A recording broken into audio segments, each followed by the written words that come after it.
Berita proklamasi di Sulawesi.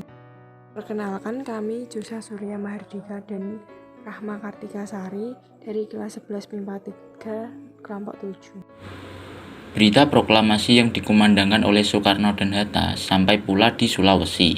Sam Ratulangi yang saat itu menjabat sebagai Gubernur Sulawesi yang berkedudukan di Makassar mendapat tugas dari PPKI untuk menyusun Komite Nasional Indonesia.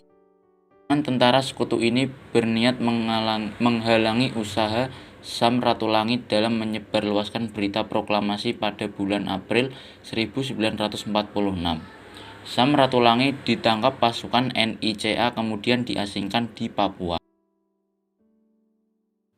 Di Buton, berita proklamasi diterima rakyat dari para pelayar yang tiba dari Jakarta dan Bangka serta dari orang-orang Jepang yang datang ke Makassar.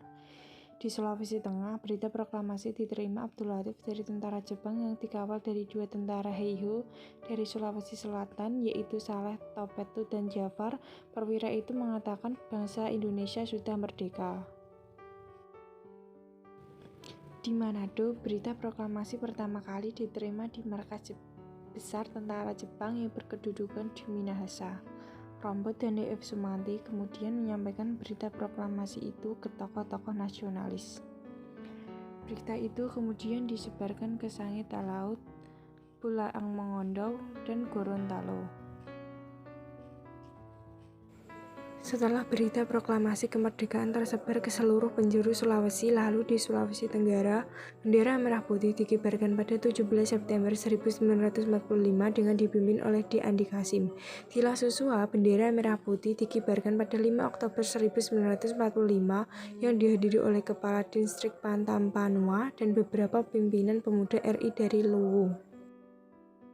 Pada 14 Februari 1946, B.W. Lapin sebagai pemimpin sipil yang memimpin pasukan pemuda bersama Letkol C.H. Taulu dan Serda S.T. Wisan merobek bagian biru pada bendera Belanda di tangsi militer Belanda di Teling, Manado.